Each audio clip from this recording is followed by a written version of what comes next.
देवादिदेवतिशेखर चिंतामणि पार्श्वनाथ भगवान के गुरुनाम गुरु आचार्य भगवान श्री ज्ञान सागर जी महाराज की संत श्रोमणी आचार्य भगवान गुरुदेव श्री विद्यासागर जी महाराज की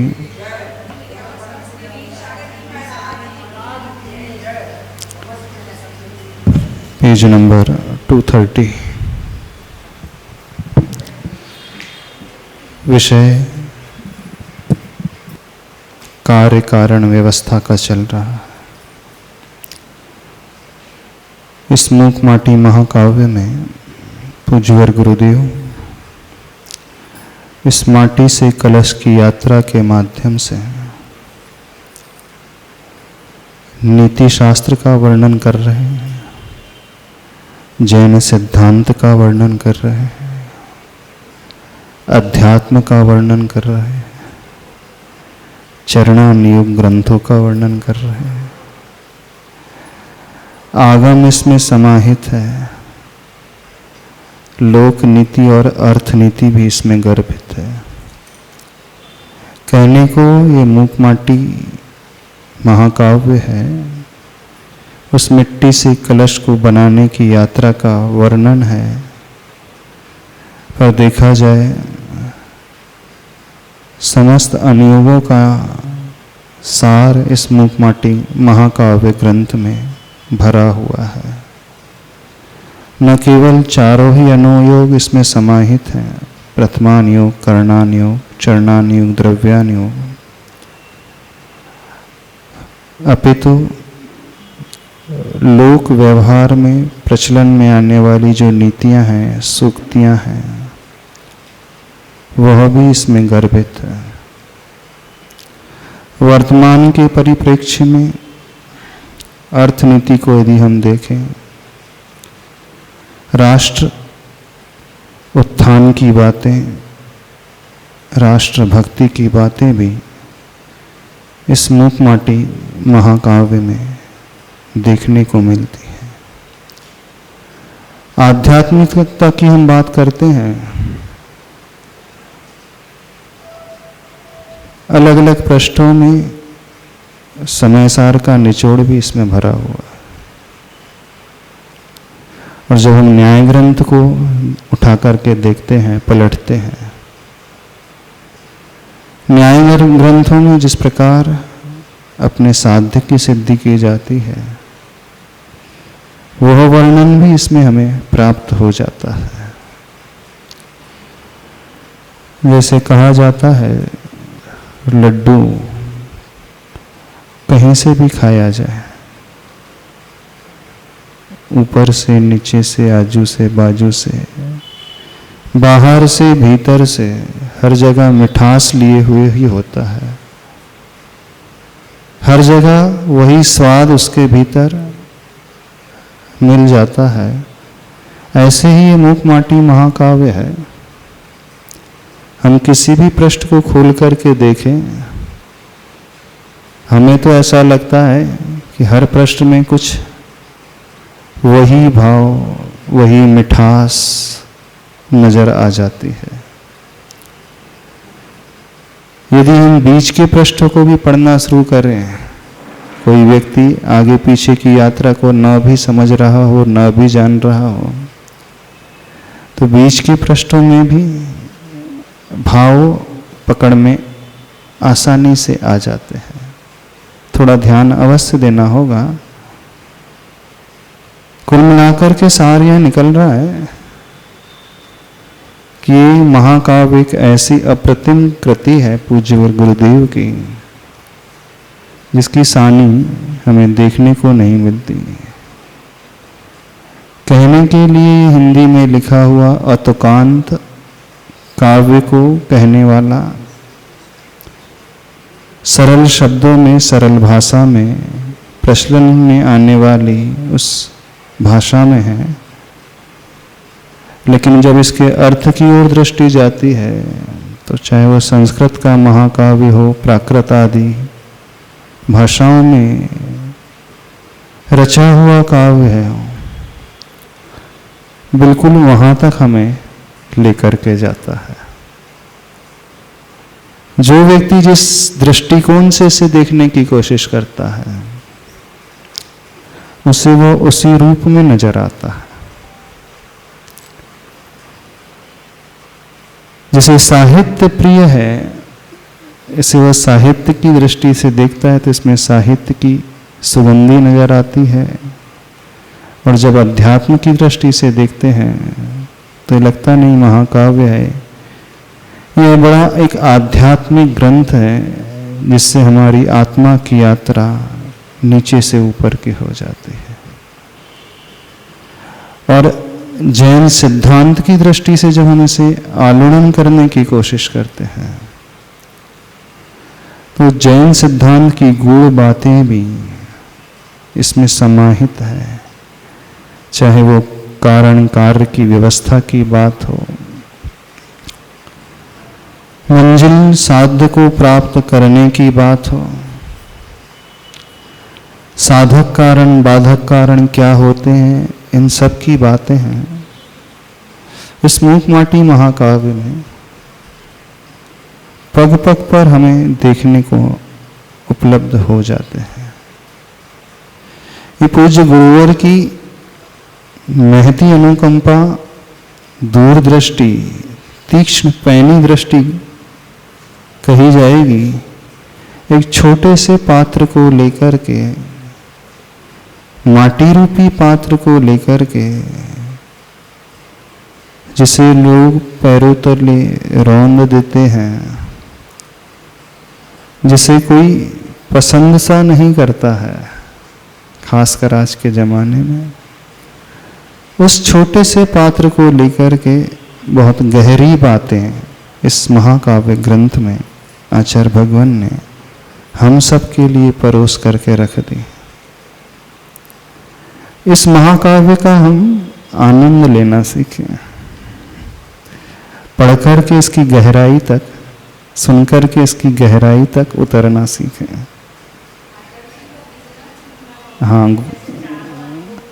हाँ, आचार्य भगवान का बहुत गहरा चिंतन रहा है। 4 वर्ष में आचार्य भगवान ने इस ग्रंथ को लिपिबद्ध किया है, लेकिन मात्र 4 वर्ष की ये साधना नहीं रही है। पूर्व में जो चिंतन की यात्रा गुरुवर की रही होगी वो बहुत पहले से चली आ रही है। कुछ ऐसे चिंतन मिलते हैं वो गृहस्थ अवस्था की ओर गुरुदेव को लेकर के चले जाते हैं कि जब आचार्य भगवान अपने सदलगा प्रांत में रहे होंगे, बाल्यावस्था में रहे होंगे, उस समय आचार्य भगवान ने जो जो दृश्य देखे होंगे, जिस कुम्हार को, शिल्पी को देखा होगा, हो सकता है वहीं से आचार्य भगवान में कुछ प्रारंभ हो गया हो इस समाज उत्थान के लिए, धर्म उत्थान के लिए, कि लोग बहुत सरल शब्दों में कुछ पा सकें। क्योंकि आज वर्तमान में संस्कृत आदि लैंग्वेज में व्यक्ति पढ़ नहीं सकता है, सरलता से वहाँ तक पहुँच नहीं सकता है, उसके लिए ये कठिन जैसा हो जाता है। तो गुरुदेव का गहरा दृष्टिकोण, उनका चिंतन, हर ग्रंथ को उस नजरिए से पूज्यवर ने देखा है। जो प्राचीन आचार्यों ने लिख करके गए हैं, जो सैद्धांतिक विषय शास्त्रों में भी दे करके गए हैं, उन सिद्धांत को बोलचाल की भाषा में उतार करके और एक ऐसे माध्यम के माध्यम से रख देना, ये गुरुवर की विशेष क्षमता का परिचय देने वाली।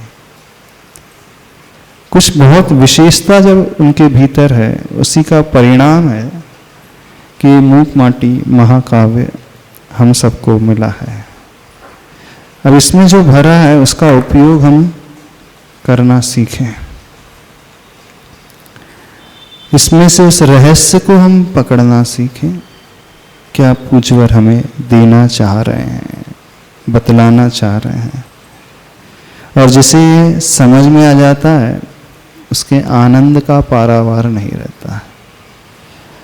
इसकी कद्र जो है अन्य विद्वानों ने की है, ब्राह्मण विद्वानों ने की है, जो साहित्य में अपना अग्रणी स्थान रखते हैं। क्योंकि हीरे की पहचान हर एक व्यक्ति नहीं कर सकता।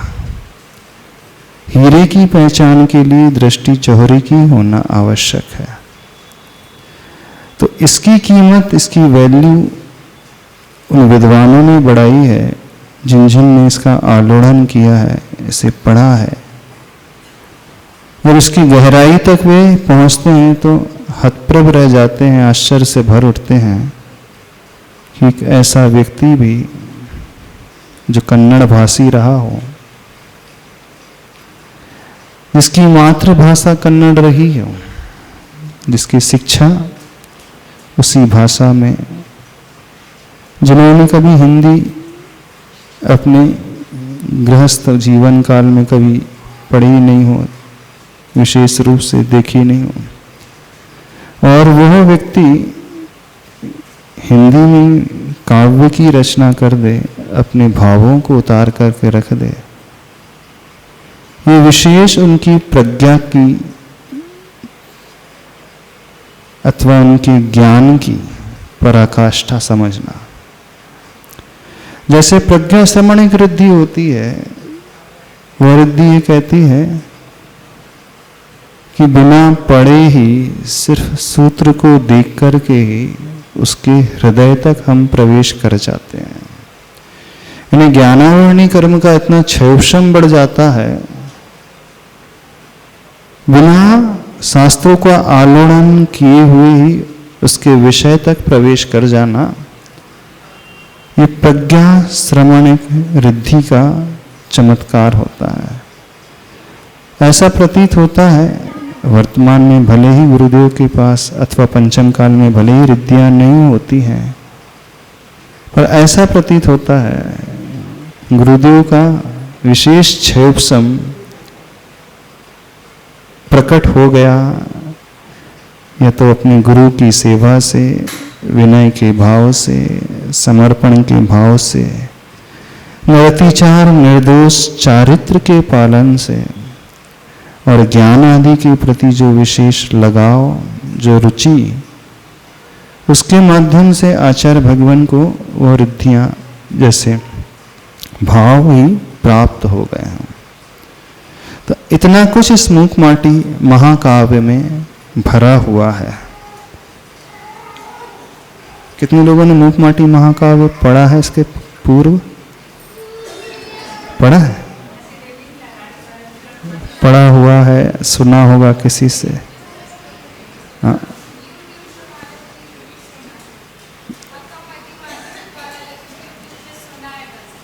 वाचन की बात नहीं कर रहे हम, शब्दार्थ की बात नहीं कर रहे हैं। जो गहराई आचार्य भगवान ने इसमें भरी है, उस गहराई तक प्रवेश करने, उसकी हम बात कर रहे हैं। वो गहराई कुछ अलग ही प्रकार की गहराई है, सामान्य व्यक्ति हम नहीं पहुंच पाते हैं। गुरुवर ही पहुंच पाएंगे इनकी गहराइयों तक, क्योंकि वही जानते हैं कितना गहरा भाव इसमें छिपा हुआ है। फिर भी थोड़ा बहुत भी यदि हम पास आए, उसके निकट पहुंच जाए, तो भी ये भी बहुत बड़ा कार्य हो जाएगा कि हमने गुरुदेव को समझने की कोशिश तो की। अपने अल्प ज्ञान के बल पर ही, अल्प प्रज्ञा के बल पर ही, जितनी अपनी बुद्धि है, जितना अपना क्षयोश्रम है, उसी के अनुसार कोशिश कर रहे हैं। इधर उधर व्यक्ति समय व्यतीत कर देता है, इधर उधर के शास्त्रों को पढ़ने में, मैगजीन आदि पढ़ने में, टीवी आदि देखने में। उससे अच्छा है, लाख गुना अच्छा है, कुछ इस प्रकार का स्वाध्याय होना चाहिए जिससे उसका न केवल ज्ञान का विकास हो, बल्कि चरित्र का भी विकास हो। तो इस मूक माटी काव्य महाकाव्य में सब कुछ भरा हुआ है, सब कुछ इसमें समाया हुआ है। जो बाहर दुनिया में है वो इसमें है, और जो इसमें नहीं है वो दुनिया में नहीं। क्या कह रहे? जो बाहर हमें मिल जाएगा वह सब कुछ इसमें मिलेगा, और जो इसमें कुछ नहीं मिलेगा तो बाहर भी कुछ नहीं होगा। उस क्षेत्र में जो हमें विकास की ओर लेकर के जाता है, ऊपर हमें उठा करके रखता है। धर्म भी इसमें भरा हुआ है, धर्म का मर्म भी इसमें छिपा हुआ है। चलिए 230 नंबर पेज, अंतिम पैरा। उपाय की उपस्थिति ही पर्याप्त नहीं है, उपादेय की प्राप्ति के लिए अपाय की अनुपस्थिति भी अनिवार्य है, और वह अनायास नहीं प्रयास साध्य है। 230 पेज नंबर। ये विषय थोड़ा सा कल टच किया था। लक्ष्य को पाने के लिए मात्र रास्ता ही पर्याप्त नहीं होता है, बल्कि जो उसमें बाधक कारण होते हैं उनका अभाव होना भी बहुत जरूरी होता है। आप प्रत्येक दिन घर में माचिस की तीली का प्रयोग करते हैं दीपक जलाने के लिए। मंदिर में हवा चल रही हो, पंखा चल रहा हो, सबसे पहले क्या करते हो? फैन ऑफ करते हो। आपने क्या किया? क्यों फैन ऑफ कर दिया? वो बाधक था, है ना? आपके दीपक प्रज्वलित करने में वो बाधा उत्पन्न कर रहा था, क्योंकि जब तक वो चलता रहेगा आरती जल नहीं सकती। तो पहले माचिस की तीली जलाते हो कि पहले पंखा बंद करते? ऐसा तो नहीं कि तीली जला ली फिर बाद में चल। हाँ, यदि आप बिना पंखा बंद किए जलाओगे तो वो बुझ जाएगी तीली। आपकी मेहनत, आपका श्रम, आपकी ऊर्जा, आपका पैसा व्यर्थ चला जाएगा। तो पहले आपने क्या देखा? हवा कहाँ से आ रही है उसे बंद करना है, क्योंकि वो हवा आपके दीपक को बुझा रही थी। तो हवा के स्रोत को आपने बंद किया, यानी उस बाधक कारण को हटाया। उसके बाद आपने सही दिशा में परिश्रम किया, माचिस तीली को लेकर के आरती को जला लिया। जीवन में भी बिल्कुल ऐसा ही होता है। हम सर्वप्रथम हमारे लक्ष्य के प्रति जो बाधक कारण होते हैं, लक्ष्य तक पहुंचने में जो बाधा उत्पन्न करने वाले होते हैं, उन कारणों को पहले देखने की कोशिश करें। फिर बाद में साधक कारण जो हमें पीछे खींच लेते हैं, हमें ढकेल देते हैं, हमें रोक देते हैं, पहले उन कारणों का अभाव करना बहुत जरूरी है। हम कितना भी परिश्रम, कितनी भी मेहनत करते चले जाएं और बाधक कारण को ना हटाएं तो वो मेहनत व्यर्थ चली जाती है। झाड़ू लगाते हो घर में, खिड़की खुली हो, वहां से तूफान आ रहा है, हवा आ रही है, कचरा आ रहा है, धूल मिट्टी आ रही है, और झाड़ू लगाते जाओ तो उस झाड़ू लगाने की कोई वैल्यू होगी नहीं। तो पहले आप क्या करोगे? खिड़की बंद करोगे। खिड़की बंद करने के पश्चात आप झाड़ू लगाओगे तो कचरा बहुत जल्दी साफ हो जाएगा। यही सिद्धांत है। कचरा साफ करना और कुछ नहीं है, वो निर्जरा है। खिड़की बंद करना संवर है। संवर पूर्वक निर्जरा ही कार्यकारी होती है। संवर पूर्वक निर्जरा ही कार्यकारी होती है।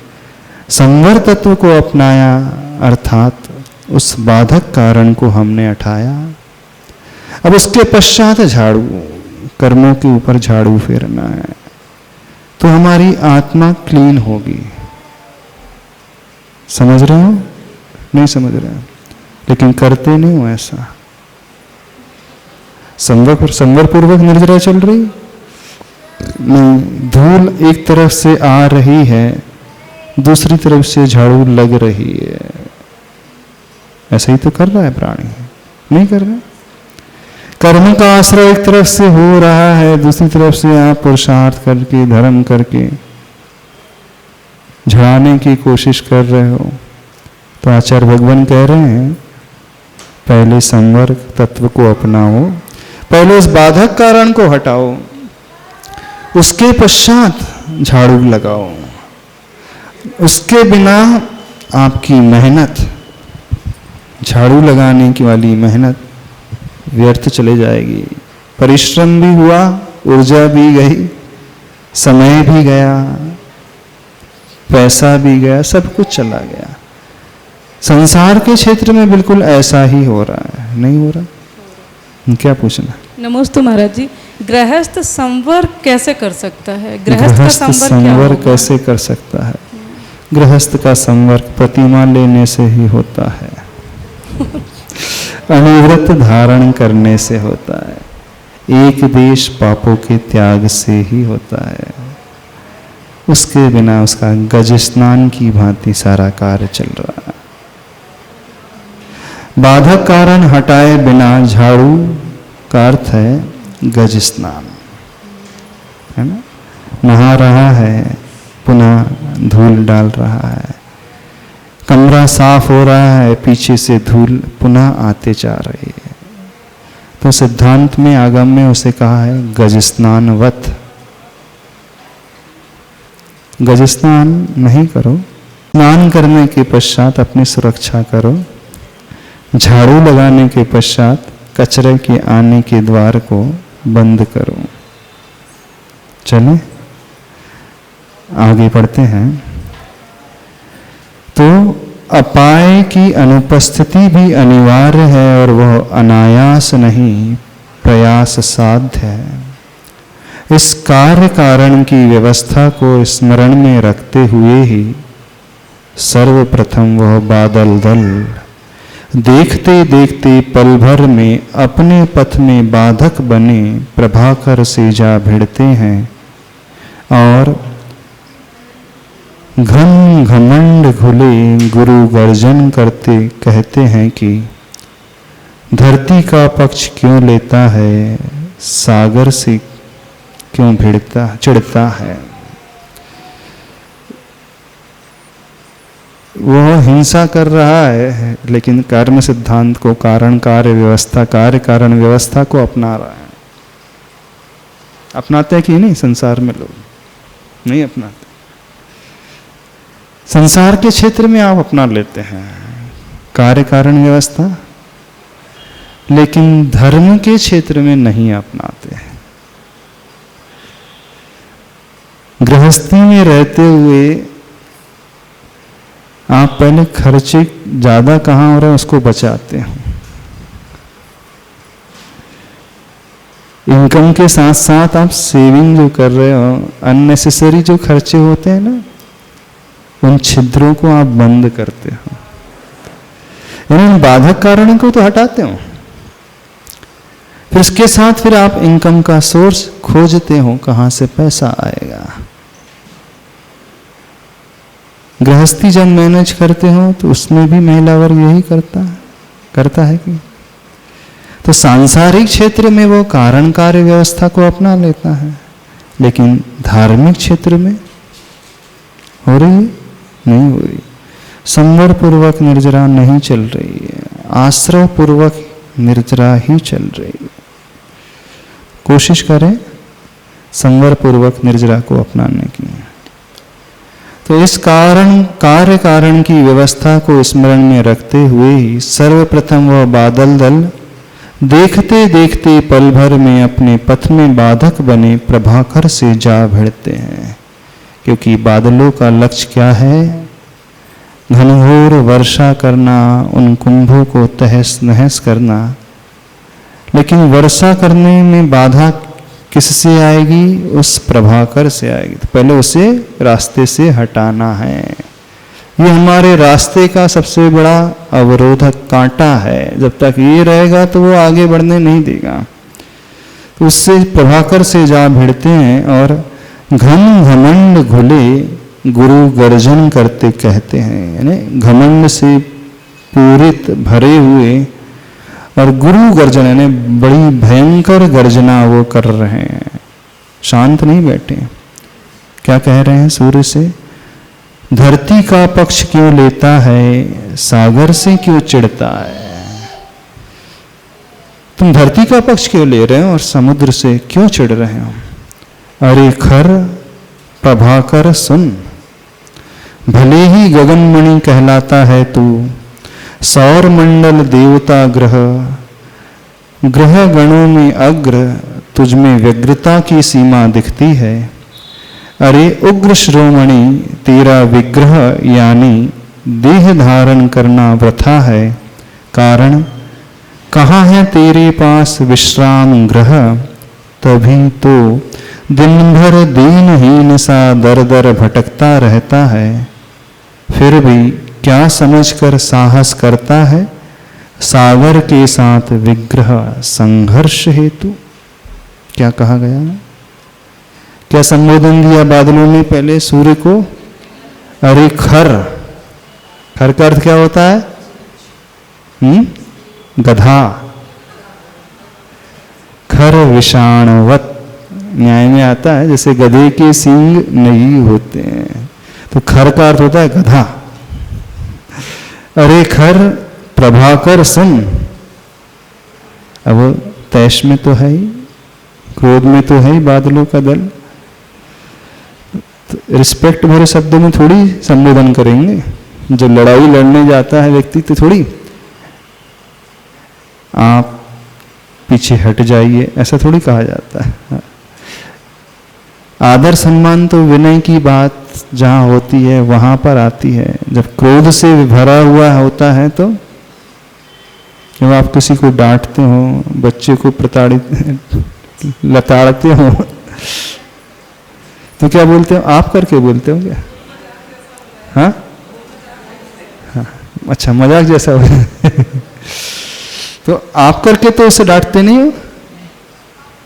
जब गुस्से से भरे होता है व्यक्ति तो इसका प्रयोग नहीं करता है। उसके मुख से वैसे ही शब्द, तो संबोधन कैसे कर रहा है? अरे खर प्रभाकर सुन, भले ही गगनमणि कहलाता है तू। सूर्य के लिए क्या कहा जाता है? गगनमणि, यानी पूरे आकाश की वह मणि है, सबसे ज्यादा कांतिमय, सबसे ज्यादा चमकदार। तो उसे गगनमणि की उपमा दी है। भले ही गगनमणि कहलाता है तू, सौर मंडल देवता ग्रह, सौर मंडल के ग्रहों में देवता की भांति तो पूजा जाता है। सूर्य की पूजा दुनिया में की जाती है और पूरे सौर मंडल में सबसे प्रमुख ग्रह माना जाता है। ग्रहों में भी वो देवता की भांति माना जाता है। तो सौर मंडल देवता ग्रह, ग्रह गणों में अग्र, समस्त ग्रहों के समूह में तुम भले ही अग्र हो, तुझमें व्यग्रता की सीमा दिखती है। अग्र होकर के तुझमें व्यग्रता की सीमा, यानी बहुत आकुलता व्याकुलता, बहुत विक्षिप्त सा है चित्त तुम्हारा नजर आता है। अरे अग्र शिरोमणि, सॉरी अग्र उग्र है यहाँ, उग्र शिरोमणि, यहाँ उग्र शिरोमणि। क्या संबोधन दिया जा रहा है? चूंकि तेज इतना है, इतने तुम उग्र हो, तो उग्र शिरोमणि तेरा विग्रह यानी देह धारण करना वृथा है। विग्रह का एक अर्थ होता है शरीर। तत्वार सूत्र पढ़ा, उसमें एक सूत्र आता है विग्रह गतो कर्म योग। विग्रह गति में कार्मण का योग होता है। तो उसका क्या अर्थ होता है? एक अर्थ होता है विग्रह का अर्थ होता है मूढ़ा। एक अर्थ होता है शरीर, यानी शरीर को धारण करने के लिए जो गति होती है वह विग्रह गति कहलाती है। और एक अर्थ होता है विग्रह का लड़ाई। तो तेरा विग्रह यानी देह धारण करना वृथा है, व्यर्थ है। कारण कहाँ है तेरे पास विश्राम ग्रह? तभी तो दिन भर दीनहीन सा दर दर भटकता रहता है। तुम्हारा जन्म लेना भी व्यर्थ है, शरीर धारण करना भी व्यर्थ है। क्यों व्यर्थ है? जीवन भर सुबह से लेकर शाम तक कोई स्थान, एक ठौर ठिकाना ही नहीं है कि शांति से तुम बैठ सको। भटकते ही रहते हो दर दर। बात तो सही की जा रही, नहीं की जा रही। सूर्य की भी क्या स्थिति है? वो दिन भर नहीं 24 घंटा परिक्रमा ही लगा रहा है, घूम ही रहा है। एक पल के लिए भी उसकी यात्रा रुकती नहीं है। हमेशा से वो परिक्रमा लगा रहे हैं, चल रहा है, आज तक रुका नहीं और न ही कभी वो रुकेगा। तो बोले शरीर भी मिला लेकिन दर दर भटक रहे हो, ऐसा जीवन किस काम का? शांति से चैन से कहीं विश्राम ना ले सको, तुम्हारा कोई घर ही नहीं है, ये भी कोई जीवन है? भिखारी की तरह दर दर भटक रहे हो। चिंतन देखना गुरुवर का। तो कहाँ है तेरे पास विश्राम ग्रह? तभी तो दिन भर दीनहीन सा दर दर भटकता रहता है। फिर भी क्या समझकर साहस करता है? सागर के साथ विग्रह संघर्ष हेतु। विग्रह का अर्थ यहाँ पर संघर्ष, लड़ाई। क्या समझकर के दुस्साहस कर रहा है कि सागर से लड़ाई करने, संघर्ष करने के लिए? अरे अब तो सागर का पक्ष ग्रहण कर ले अनुग्रह अपने पर, और सुख शांति यश का संग्रह कर। अवसर है अवसर से काम ले, अब सर से काम ले। अब तो छोड़ दे उल्टी धुन, अन्यथा क्या होगा? Page number 232। अन्यथा ग्रहण की व्यवस्था अविलंब होगी। अकीर्ति का कारण कदाग्रह है, कदाग्रही को मिलता आया है चिर से काराग्रह वह। कैसे समझा रहा है? अब तो सागर का पक्ष ग्रहण कर ले, सागर से वैर भाव छोड़ दे, उससे संधि कर ले अनुग्रह अपने पर, अपने ऊपर अनुकंपा कर ले, और सुख शांति यश का संग्रह कर। किसका संग्रह कर? सुख शांति से रहे और यश बहुत मिलेगा। अवसर है, मौका है, अवसर से काम ले, अब सर से काम ले। अवसर में एक अवसर का अर्थ हुआ मौका है, अब सर से काम ले।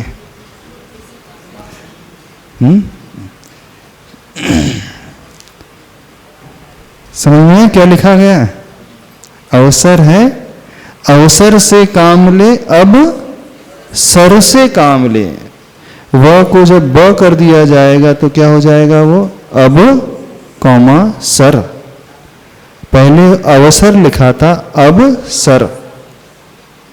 आचार्य भगवान शब्दों से बहुत अच्छे से खेलते हैं, है ना? बहुत सुंदर तरीके से आचार्य भगवान ने शब्दों की संयोजना की है। शब्द वही है, लेकिन कितना दिमाग लगाना होगा अपने को तो समझ ही में नहीं आ रहा है। और आचार्य भगवान ने कितना चिंतन किया होगा। अवसर से काम ले, अब सर से काम ले, यानी अब तो बुद्धि दिमाग से काम ले ले, अब तो छोड़ दे उल्टी धुन। जो सागर से लड़ाई करने की धुन भीतर संजो करके बैठे हों, उस उल्टी धुन को छोड़ दे, अन्यथा ग्रहण की व्यवस्था अविलंब होगी। क्या हो जाएगा? सूर्य ग्रहण की व्यवस्था हो जाएगी। फिर अकीर्ति का कारण कदाग्रह है। जो अकीर्ति होती है, यश नहीं अपयश जो फैलता है, उसका कारण कदाग्रह। मतलब कदाग्रह जानते हो क्या है? कुत्सित आग्रह, हटाग्रह। जो हटी होता है ना, हटाग्रह को धारण किए हुए बैठा है, बुरा आग्रह लेकर के चल रहा है, कुत्सित आग्रह लेकर के जो चल रहा है। अकीर्ति का कारण क्या होता है? व्यक्ति का हटीपना। जो हटाग्रह है उसके माध्यम से उसका यश नहीं अयश ही फैलता है। कदाग्रही को मिलता आया है चिर से कारागृह वो। और जो झुकता नहीं है, हटाग्रही जो होता है अपने हट पर अड़ा रहता है, झुकने की वो कोशिश ही नहीं करता। झुकना जिसे पसंद ही नहीं आता है, तीव्र मान कषाय का वो द्योतक होता है। और जहां तीव्र मान कषाय होगी उसके माध्यम से उसे भटकना पड़ेगा। कहाँ? चिर से कारागृह वह। कषाय के माध्यम से हम कारागृह में कैद हो गए। शरीर रूपी घर रूपी कारागृह में कषाय के कारण यह आत्मा फंसी हुई है। क्या अर्थ है? एक तो अर्थ यह भी निकलता है। तो कदाग्रही को मिलता आया है चिर से, बहुत समय से, चिरकाल से, कारागृह वह जेल आदि की व्यवस्था। आगे, कठोर कर्कश कर्ण कटु शब्दों की मार सुनकर दसों दिशाएं बधिर हो गई। नभमंडल ही निस्तेज हुआ, फैले बादल दलों में डूब सा गया। अवगाह प्रताता अवगाहित सा हो गया। ऐसा कठोर कर्कश कर्ण कटु शब्दों की मार सुनकर के, जो उसने शब्दों का चुनाव किया बादलों ने, कर्णप्रिय बिल्कुल नहीं था। कठोर, कर्कश और कर्ण कटु, कई लोग ऐसे शब्दों का प्रयोग करते हैं, बहुत कर्कश होते हैं, सुनने में बिल्कुल अच्छे नहीं लगते। मर्म भेदी, बहुत ज्यादा कठोर होते हैं, कर्ण को, कानों को कड़वे लगने वाले। तो ऐसे संबोधन से उसने समझाने की सूर्य को कोशिश की है। ऐसे शब्दों की मार सुनकर दसों दिशाएं बधिर हो गईं। सारी दसों दिशाएं कौन कौन सी? पूरब पश्चिम उत्तर दक्षिण, चार विदिशाएं, ऊर्ध्व और अधो, ऐसी 10 दिशाएं कहलाती। दसों दिशाएं बधिर यानी बहरी हो गई, सुन ना पाई। नभमंडल ही निस्तेज हुआ, पूरा आकाश मंडल निस्तेज हो गया। फैले बादल दलों में डूब सा गया। क्या? अवगाह प्रदाता अवगाहित सा हो गया। यानी जो सबको अवगाह देता था वह सूर्य, जो सबको बांटता था प्रकाश, जो सबको वह तेज देता था, सबको वह आश्रय देता था, स्वयं कैसा हो गया? अवगाहित सा हो गया, यानी ढक लिया गया। किसके माध्यम से? बादलों के माध्यम से। घने घने काले बादल जब आच्छादित हो जाते हैं तो वह सूर्य छिप जाता है। दिन में भी संध्या जैसा मौसम, रात्रि जैसा मौसम हो जाता है। तो जो अवगाहन देने वाला था वह स्वयं अवगाहित सा हो गया। और प्रभा का प्रभा मंडल भी कुछ कुछ निष्प्रभ हुआ। कहता है कि प्रभाकर यानी सूर्य का जो आभा मंडल था कुछ कुछ अब निष्प्रभ, यानी उसकी प्रभा छिप सी गई।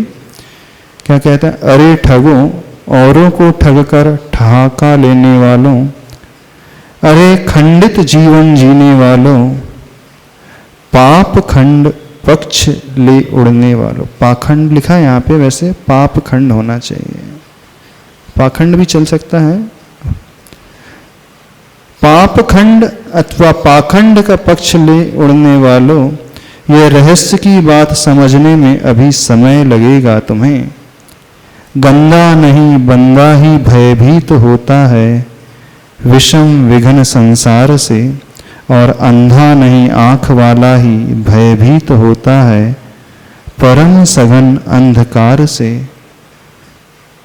Page number 233। हिंसा की हिंसा करना ही अहिंसा की पूजा है प्रशंसा, और हिंसक की हिंसा करना ही या पूजा, ये दोनों नियम से अहिंसा की हत्या है नृशंसा। धीरता ही वृत्ति वह धरती की धीरता है, और कायरता ही वृत्ति वह जलधि की कायरता है। क्या कह रहा है वो, क्या समझा रहा है? समझ में आ रहा है, नहीं समझ में आ रहा है? क्या आचार्य श्री पहले 6-6 क्लास 5-5 क्लास रोज पढ़ाते थे। प्रातःकाल सागर वाचना में 7:30 से 9:30, दोपहर में, फिर शाम को नॉन स्टॉप चलती थी। चलो, क्या कहा जा रहा है? प्रभाकर का प्रभा मंडल भी कुछ कुछ निष्प्रभ हुआ कहता है कि अरे ठगो, औरों को ठग कर ठहाका लेने वालों, उन बादलों को संबोधन वो कर रहा है। अरे खंडित जीवन जीने वालों, अखंडित जीवन नहीं जी रहे हो, टुकड़ों में जीवन जीने वालों। पाखंड पक्ष ले उड़ने वालों, अथवा पाप खंड का पक्ष लेकर के उड़ने वालों तुम बादल। क्योंकि किसका पक्ष ले रहे हैं वे बादल? समुद्र का पक्ष ले रहे हैं, पाप का खंड का पक्ष ले रहे हैं, अथवा उस पाखंड का पक्ष ले रहे हैं। तुम पाप अथवा पाखंड पक्ष लेकर के उड़ने वालों, यह रहस्य की बात समझने में अभी समय लगेगा तुम्हें। कौन से रहस्य की बात? गंदा नहीं बंदा ही भयभीत होता है विषम विघ्न संसार से। संसार से डर किसे लगता है? गंदे व्यक्ति यानी पापी को डर नहीं लगता। जो पाप में डूबा है उसे संसार से भय लगता है। संसार से डरने वाला संवेग भावना से युक्त होता है। संसार दुखात नित्य भीरुता इति संवेग। संसार से डरने वाला कौन होता है? जो परम संवेग की भावना वाला है। संसार क्या है? नरक आदि जो गतियों के दुख हैं, उन दुखों से डराने वाला कौन होता है? वो गंदा नहीं, वो बंदा होता है। बंदा यानी पुजारी, बोले ना खुदा का बंदा है। बंदा होता है ना, भगवान का जो भक्त होता है वो बंदा कहलाता है, उर्दू शब्द है। तो बंदा ही भयभीत होता है, गंदा नहीं। यानी पापी व्यक्ति को संसार के दुखों से डर नहीं लगता। यदि संसार के दुखों से डर लग जाएगा तो पाप करे ही नहींगा, छोड़ देगा तुरंत पाप। आपको डर लगता है संसार से? कितने लोगों को डर नहीं लगता संसार से? पाप करना छोड़ दिया आपने? छूट गया पाप। अब जिसे संसार से डर लगे यानी संवेग भावना से भर उठेगा वो। संवेग भावना कौन सी भावना कहलाती है? संसार शरीर भोगों से वो उदासीन हो जाएगा। संवेग भावना से उसके भीतर वैराग्य उत्पन्न हो जाएगा। संसार का चिंतन कैसा होता है? जगत काय स्वभाव व संवेग वैराग्यार्थम। इस जगत के चिंतन से, संसार के चिंतन से वह संवेग भावना से भर जाता है, यानी वो दुखों से डर उठता है। कौन से नरक आदि गति में जो दुख मिलते हैं ना, उसे कौन सहे। इस कारण ऐसे कार्य करना ही ना पड़े जिससे नरक जाना पड़े। तो संवेग भावना भाने वाला व्यक्ति फिर गलत कार्य करना, हिंसा की कार्य करना, पाप करना, बहुत आरंभ की जो क्रियाएं हैं जो नरक लेकर के जाती हैं, उन क्रियाओं को वो छोड़ देता है। तो कहाँ जा रहा है? गंगा नहीं बंदा ही भयभीत होता है विषम विघन संसार से। संसार कैसा है? विषम है, सम नहीं है, समता से भरा हुआ नहीं। कदम कदम पर कठिनाइयां जहां भरी हुई हैं, कदम कदम पर दुश्वारियां प्रतिकूलताएं जहां भरी हुई हैं, और कैसा विघन, यानी घन रूप से, थोड़ी भी नहीं, अल्प नहीं, बहुत अधिक, हर पल ही कठिनाइयां ही कठिनाइयां, कष्ट ही कष्ट है ना? आप लोगों के जीवन में खुशियां ही खुशियां, किसके जीवन में कि दुख ही दुख है, फिर भी डर नहीं लगता, फिर भी संसार से डर नहीं लगता। हाँ, अब जिसे दुख होगा, कष्ट होगा, तो वो डरेगा कि नहीं डरेगा? पता नहीं महाराज श्री जी, फिर भी वैराग्य नहीं आता। मतलब इतना दुख भोगता जाता इंसान, मतलब हाँ। रोज हर दिन एक नई प्रतिकूल परिस्थिति पैदा होती है, उसके बाद भी वैराग्य की भाव नहीं आती, उदासीनता नहीं आती महाराज श्री जी। इसका अर्थ है डर नहीं लग रहा है संसार से, सीधा सा अर्थ है, अच्छा लग रहा है संसार। जैसे किसी को मिर्ची बड़ी अच्छी लगती, सीसी करती जाएगा फिर भी खाते जाएगा वो। भले ही बोलती जाएगा कि अरे बहुत मिर्ची है, बहुत स्पाइसी है, बहुत ज़्यादा तेज है, अच्छा, फिर भी वो टेस्ट लेके खाते ही जाता है। होता है ना, जिसको स्पाइसी फूड पसंद होता है, जीभ जल रही है फिर भी वो खाते जाता है। शायद महाराज श्री जी आप लोग ऐसे बोले, कहे अवश्य रहो कि संसार में बड़े कष्ट हैं, पर बड़े दुख हैं, लेकिन वही कष्ट आपको अच्छे लगने लगे हैं। वही पति की डांट है, वो एक दूसरे से झगड़ना है, एक दूसरे से विकल्प है, वो अपमान के क्षण है, वो उसी में आनंद आता है। लड़ो नहीं तो आनंद नहीं आए। कुछ लोग होते ना, बोलते लड़ाई नहीं हो रही तो मजा ही नहीं आ रहा है लाइफ में। थोड़ी बहुत लड़ाई होते ही रहना चाहिए। होते रहना चाहिए, आपस में थोड़ा बहुत झगड़ा होते रहना चाहिए, नहीं होते रहना, तो उसी में आनंद आता है आप लोगों को। आप कहे भले ही रह रहे हो हमें दुख है, कष्ट है, लेकिन कष्ट आपने बड़े मिष्ट मान लिए हैं, अच्छे मान लिए, मीठे मान लिए। तो बंदा ही भयभीत होता है विषम विघन संसार से।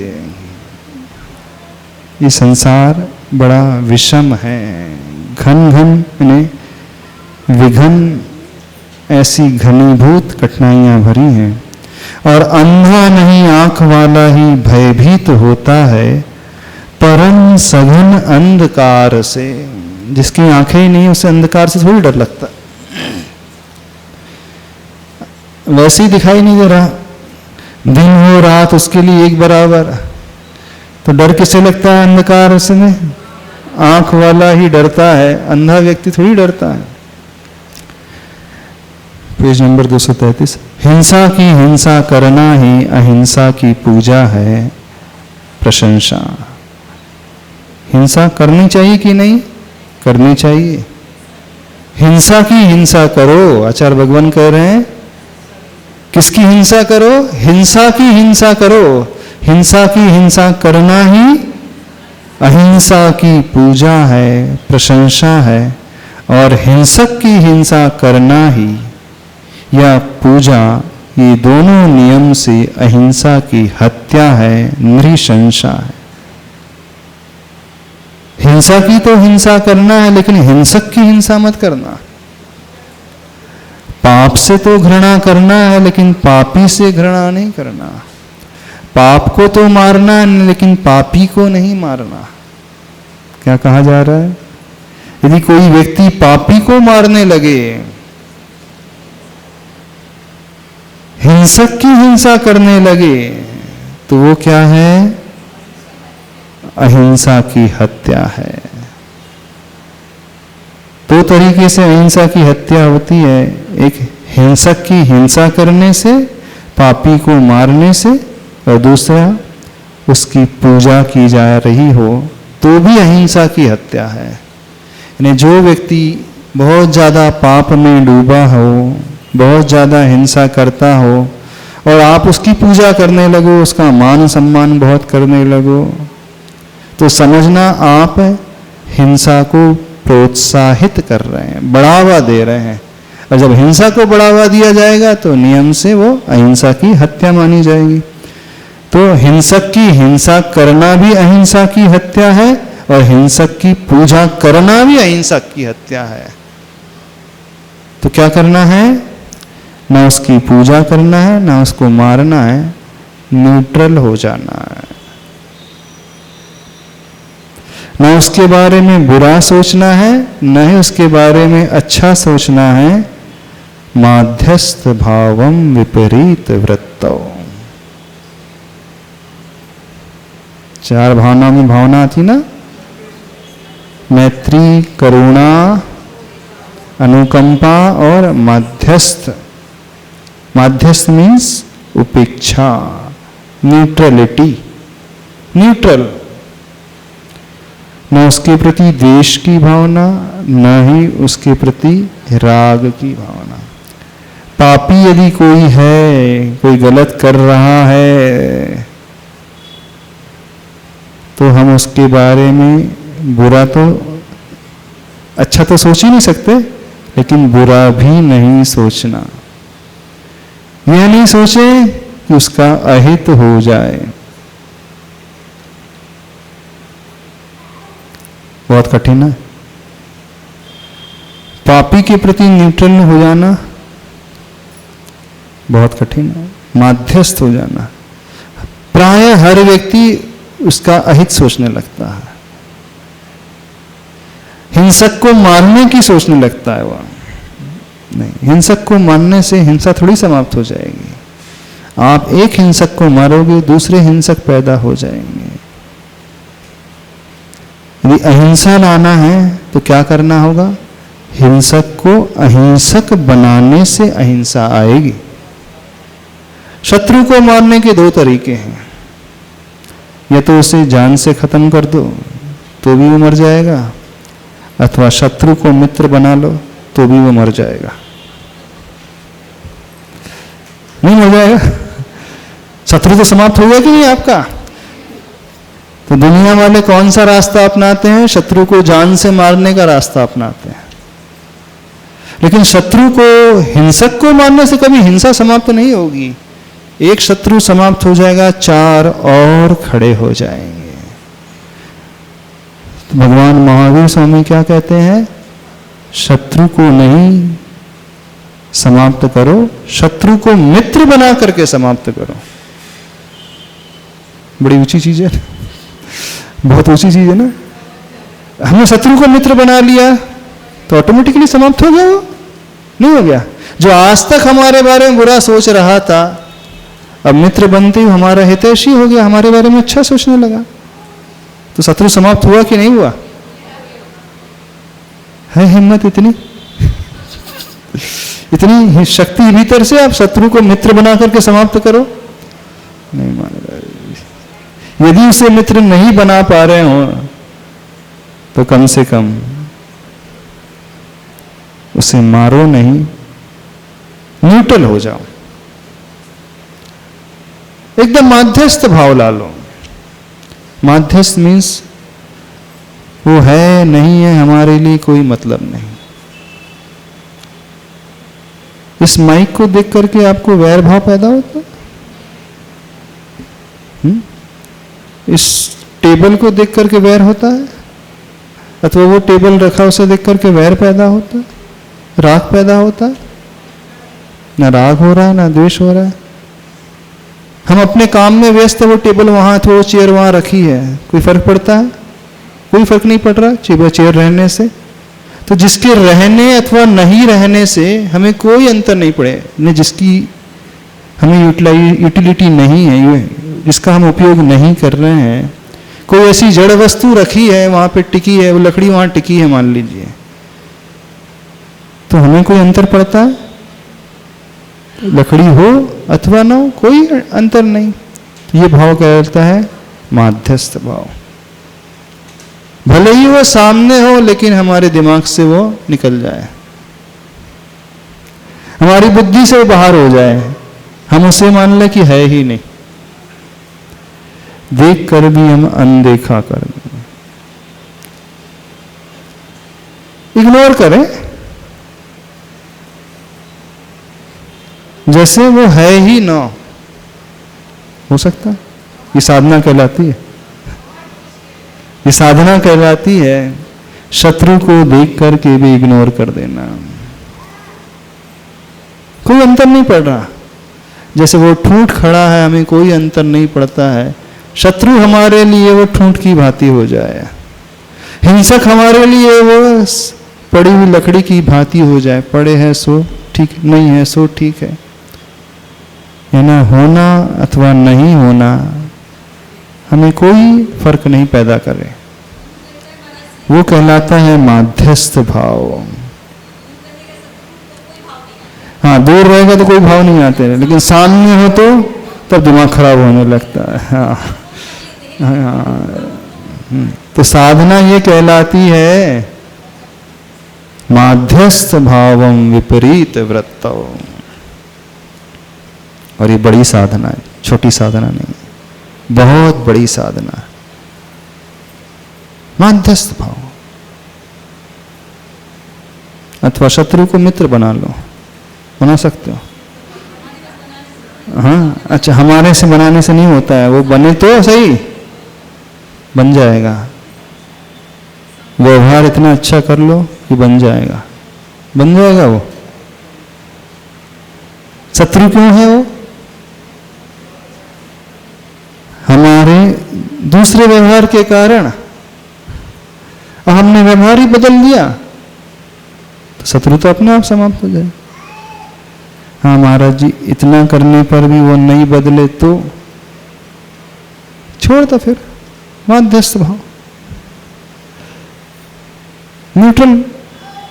द्वेष कहीं नहीं लिखा आगम में, उसकी हिंसा करना कहीं नहीं लिखा। हिंसक की हिंसा करना भी अहिंसा की हत्या है, और हिंसा मात्र मार करके नहीं होती है, हिंसा वचनों से भी होती है, और हिंसा मन में उठने वाले द्वेष भाव से भी होती है। यदि उसके प्रति द्वेष का भाव पैदा हो रहा है तो वह भी एक प्रकार की हिंसा ही है, मानसिक हिंसा। मानना बिल्कुल मानसिक हिंसा है वो, क्योंकि राग द्वेष की उत्पत्ति का नाम ही हिंसा है।